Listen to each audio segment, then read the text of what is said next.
said, well, Jesus likes to have a good time. He's all right with me. But the research says that wine was vital to the culture back then, and given the climate and a lack of clean water and all the large number of guests at the wedding, and the wedding feast could last for up to a week. So the lack of wine at a wedding feast would have been a serious problem. The inability to provide what the guests needed would have been a failure in hospitality. It would have brought shame on the wedding host. Now think about it for a minute. You know how we are. If somebody invited you to their house and they ran out of food, you know what we would do. So Mary didn't want them to be shamed. Isn't it something about turning to Jesus to save someone else? Isn't it something about not being so caught up on ourselves and our own issues and what we have going on that we can go to God in prayer to save somebody else, even in the midst of our own circumstances? And because the celebrations could last so long, it was custom to serve the good wine first. And then after everyone got tipsy, then the host could serve the cheap stuff. You know, in other words, you could start out with a Stoller Reserve Willamette Valley Pinot Noir. Then by the end of the night, you could serve them Boone's Farm, and they won't know the difference. I told you the research was fun on this one. But God's ways are different than our ways. Dr. David Jeremiah put it this way: the world starts out with better, and it becomes bitter in the end. God starts out with something ordinary and makes it extraordinary. The world loves to build people up just to tear them down. We tell someone how great they are, and then when they make a mistake, we trash them.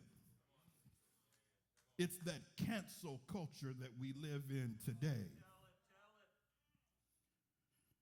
It's important to note that Jesus used the setting of a celebration for his first miracle, for his first sign. He didn't do this at a funeral, but at a wedding.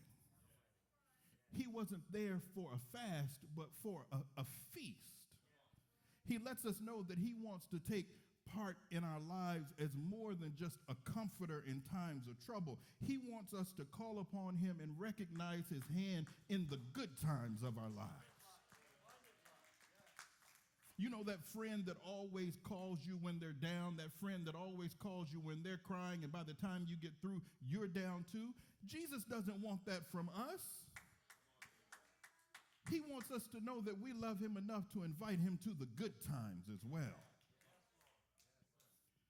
There's a saying I read, and I believe it's true: may I never forget on my best day that I need God as desperately as I do on my worst day. Another thing to note is who saw the sign, who witnessed the miracle occur. Sure, the wedding hosts and the guests, they enjoyed the choice wine, but it was the servants who actually got to see Jesus' power in action. Verse 9 tells us the master of the banquet tasted the water that had been turned into wine, but he didn't realize where it had come from, but the servants knew. There's just something about working for Jesus. It draws you closer to him. It may not come with your name being well known. It may require you to do some things that other folks don't want to do. It may require some people to look down on you. But when you're working for Jesus, don't give up. Galatians 6:9 tells us not to become weary in well-doing. There's an old spiritual that says, if you want to get to heaven, I'll tell you how. Just keep your hands on the gospel plow. Keep your hand on the plow and hold on. But this process, this fermentation process, this chemical process, this breaking down the bad stuff into good stuff, this process takes time. Winemakers or vintners will let you know that it can be a laborious process. And there are some wines they'll go from grapes to bottles in just a matter of weeks, but a good wine, it has to sit for a while so the sediments or the bad things in the wine can settle out and stabilize. And then it has to go through this process that they call a racking process, where it gets moved around and it gets put into different containers and different barrels, and so that it can leave behind the bad things, so the quality can become better. And although it has to sit, it can't settle too long, or it can't become complacent. When they move it around, it goes through some stuff and it gets more complex. Research finds that the really good wine has to go through a process. For really good wine, from the time when the grapes are picked to the time from the vine to the time when it's ready to be served in the finest restaurants, it can take months. It can take years to go through this process. But how it starts out is not how it ends. What it looks like in the beginning is vastly different from what it looks like in the end. You see, it may start out as water, but after it's gone through the process, it's ready to be served with the finest meals. It's not always an easy process. It's not always a simple process. In the old days, before machines, to make wine, they literally had to stomp the grapes with their feet. The grapes had to be crushed down before they could be made into wine. And sometimes we are crushed before our process reaches its end. We are crushed before we can be transformed. God puts us through a process. It doesn't always feel good. It'll shake us up, but it makes us leave the old things behind. We ought to have some joy this morning. We ought to have some joy because we are the wine. We are what's been transformed. We started out as water, and in that day, we started out as water. But if we look where we are now,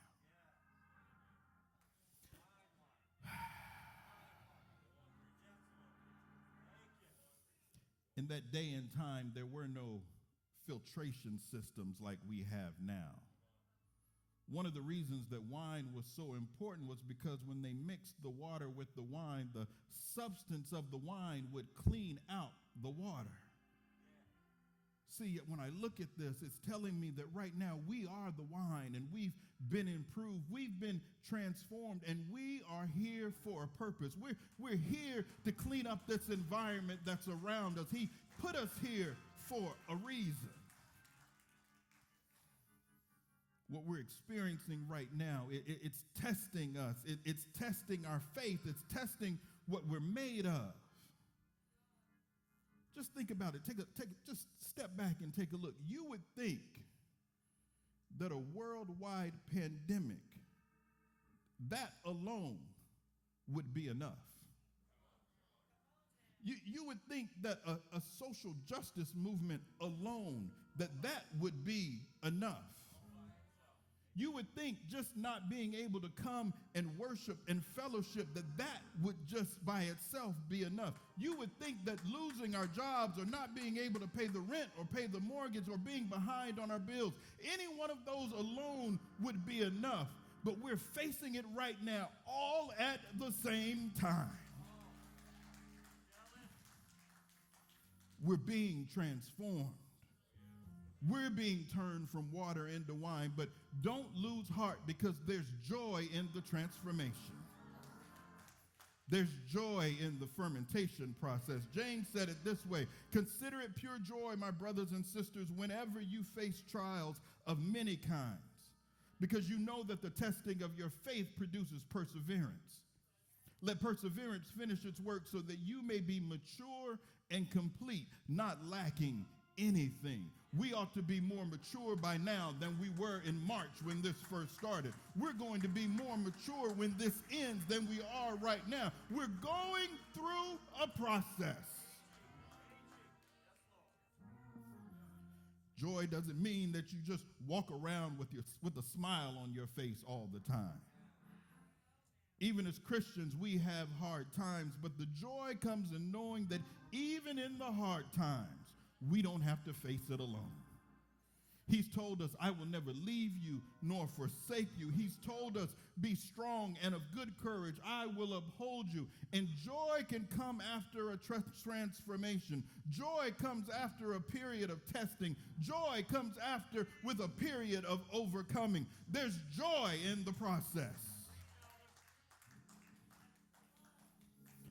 I beg you right now, trust the process. Too often we block our blessings. We get in the way because it gets uncomfortable. We get in the way because we don't want to do it. I want to lose 20 pounds, but I don't want to run.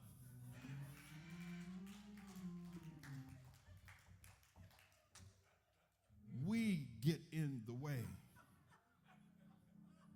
But I believe Paul when he said in Romans 8 that our present sufferings are not worth the glory that will be revealed. I believe him when he said in all things God works for the good of those who love him and are called according to his purpose. I believe he was right when he said we face death all day long. We are considered as sheep to be slaughtered, but in all things we are more than conquerors. When we're going through and we're being tested, we can be our own worst enemy. It doesn't matter too much to me what other people think or say about me because I know who I was and I know what I've done. And through it all, God still loves me.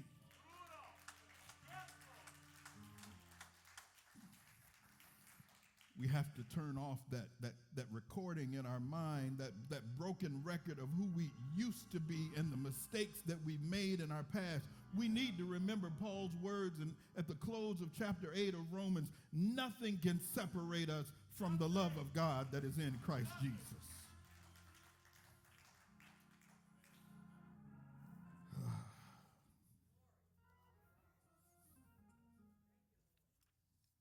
When I was researching the things that we do, and I know there's some people going to be listening in and thinking, what are they doing there? Last week, Pastor talked about gambling. This week, he's talking about drinking. Them people have lost their mind.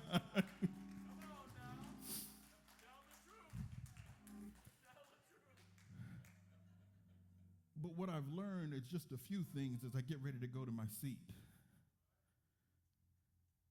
Champagne only comes from grapes that are grown in the Champagne region of France.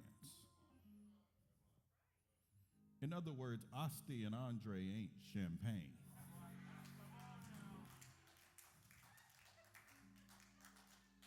In some parts of Europe and some countries, it's illegal to label any product as champagne if it didn't come out of France. Likewise, here in this country, many people believe that whiskey is only bourbon if it was distilled in Kentucky.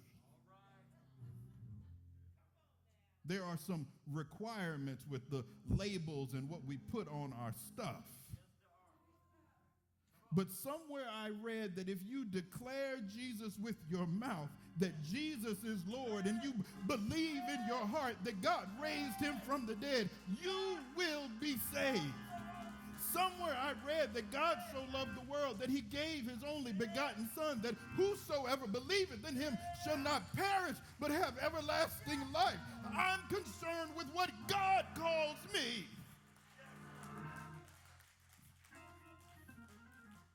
There are things that come at me now that would have broken me down years ago, but I know that God has a process for me. Somebody called me the other day, and it's really somebody that I haven't even laid eyes on in a couple of years. And we were talking about a number of things, and they said, oh, before I let you go, let me tell you this. I heard somebody say this about you the other day, but don't you worry, I got them straight. I said, baby, that's all right, because God's got me. But it was an affirmation, it was confirmation that God sends angels out on your behalf into situations that you don't even know about. And he's out there protecting you and saving you and transforming you. God has you.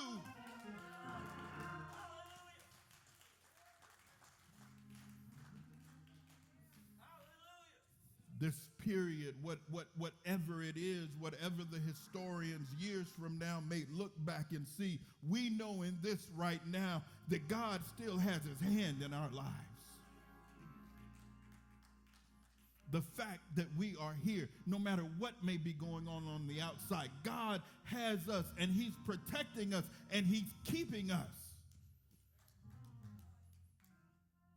The fact that he would allow a filthy rag like me to tell somebody about Jesus. I get joy when I think about what he's done for me. I get joy when I think about how he set me free. Times get hard and things seem to go awry, but I'll tell you right now, when I think about the goodness of Jesus, joy bells keep ringing in my soul.